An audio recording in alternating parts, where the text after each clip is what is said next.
صحبت اور غسل جنابت۔ صحابہ کرام رضی اللہ عنہم کے درمیان غسل جنابت کا ایک مسئلہ زیر بحث آیا۔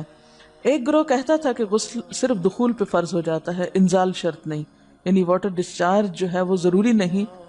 دوسرا گروہ بیان کرتا تھا کہ وجوب غسل کے لیے دخول کے ساتھ انزال بھی شرط ہے۔ یہ طویل مباحثہ کسی فیصلہ کن صورت پر منتج نہ ہوا۔ آخر قرار پایا کہ ام المومنین حضرت عائشہ رضی اللہ عنہا سے دریافت کیا جائے۔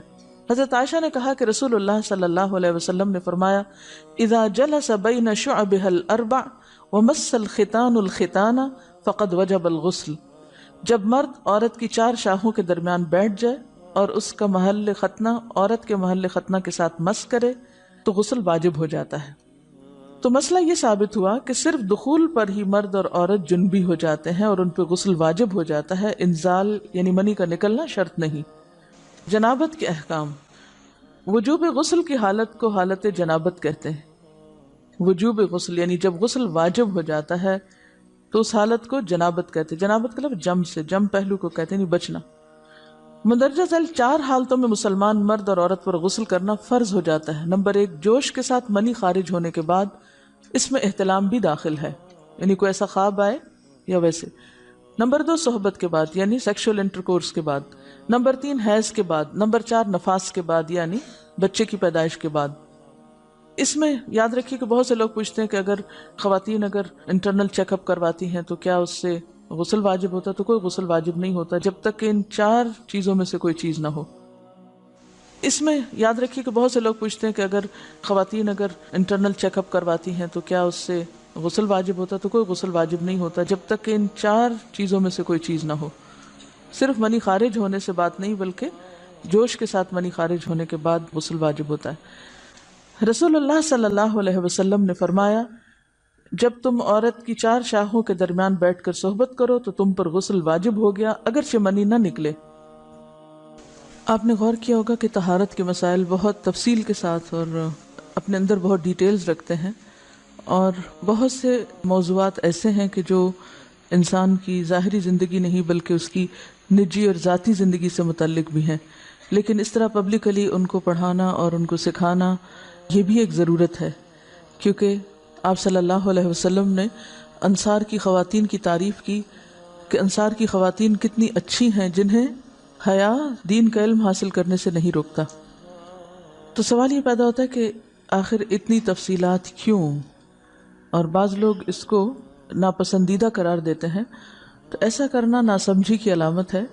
ہم دیکھتے ہیں کہ انسان اگر اللہ کے بتائے ہوئے طریقے کے مطابق زندگی بسر کرتا ہے تو اس میں خیر ہی خیر ہے، اور وہ صرف خیر اس کی اپنی ذات تک نہیں رہتی، بعض اوقات دوسروں کی بھلائی کا ذریعہ بھی بن جاتی۔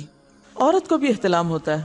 ام المومنین حضرت سلمہ رضی اللہ عنہا روایت کرتی ہیں کہ حضرت ام سلیم نے رسول اللہ صلی اللہ علیہ وسلم سے کہا، اے اللہ کے رسول، یقیناً اللہ حق سے نہیں شرماتا، یعنی حق بات اور ایک ضروری بات جو ہے اس کو واضح کرنا ضروری ہوتا ہے، اور اس معاملے میں شرم سے کام نہیں لینا چاہیے، کہیں ایسا نہ ہو کہ انسان انجانے میں غلط کام کرتا رہے۔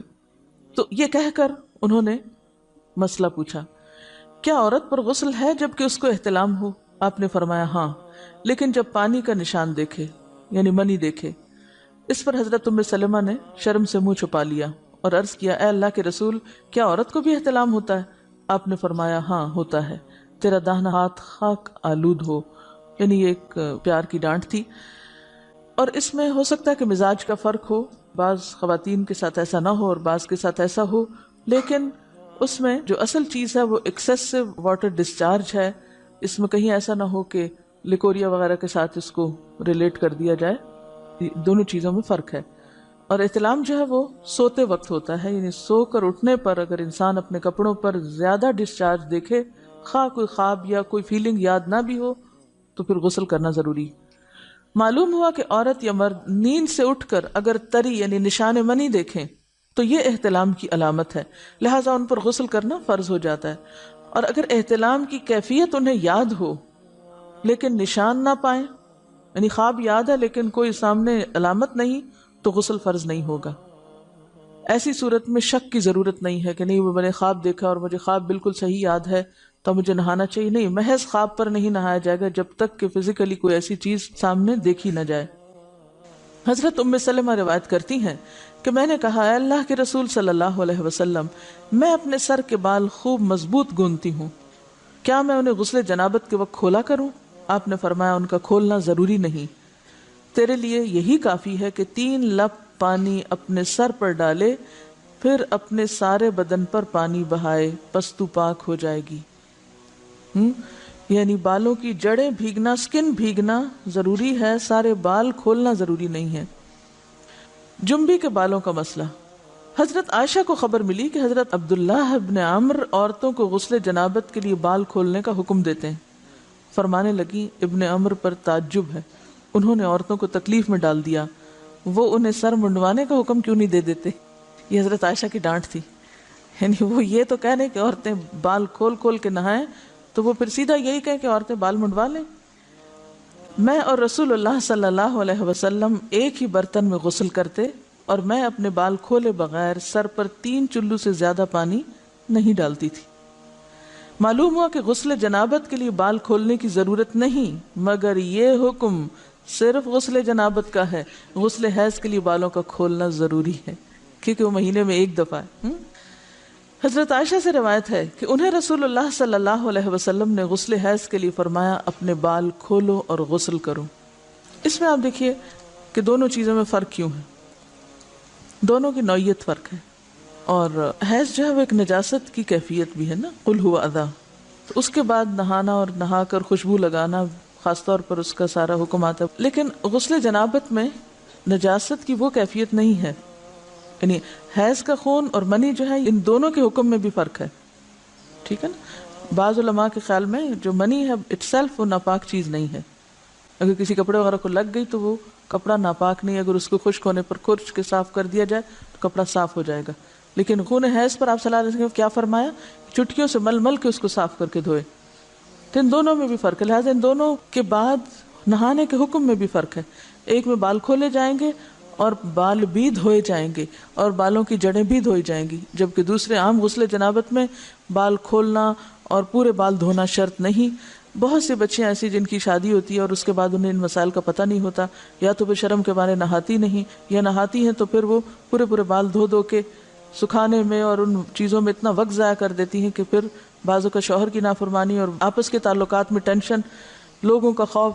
تو اگر دین کا صحیح مسئلہ پتا ہو تو انسان ان تمام مشقتوں سے بچ جاتا ہے اور ایک نارمل روٹین کی لائف گزار سکتا ہے۔ اس میں کیا صرف 3 کپ پانی، 3 لپ پانی، یعنی 3 دفعہ کیونکہ اگر ایک دفعہ ڈالنے سے پوری طرح نہیں بھیگا تو آپ یہ بھی کر سکتے ٹیپ کے آگے سر کر کے تو ساری اسکن جو ہے سر کی اس کو آپ گیلا کر لیں، پیچھے سے بال جو ہیں اگر لمبے ہیں تو ان کو ایک طرف کر دیں تاکہ پورے بال نہ دھونے پڑے، نہ سکھانے پڑے اور نہ خشک کرنے پڑے، اور باقی جسم پہ پانی بہا لیں۔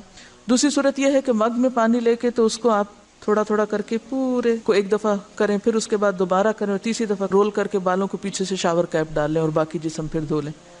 شاور کیپ سے کیا ہوتا ہے عام طور پر کہ پیچھے کے جو سارے لمبے بال ہیں پھر وہ نیچے گر کے گیلے نہیں ہوتے، وہ آپ کے سر پہ ہی ٹک جاتے ہیں، تو سر کی اسکن دھوئیں اور بالوں کو جوڑے کی شکل میں باندھ کے اوپر شاور کیپ پہن کے پھر باقی جسم کو اچھی طرح دھو لیں۔ تو اس میں آپ دیکھیں کہ جب بالکل سر کے سکن کا حصہ ہی تر ہوگا، اور یہ 3 دفعہ کرنا ہوگا، ایک دفعہ سے نہیں کام چلے کہ 3 دفعہ کرنا تاکہ کوئی بھی بال برابر جگہ سکن کی خشک نہ رہ جائے۔ تو اس سے کیا ہوگا کہ جتنا کم بال گیلے ہوں گے اتنے کم دیر میں ان کو خشک بھی کیا جا سکتا ہے اور کسی بھی مشقت کے بغیر انسان نماز پڑھ سکتا ہے۔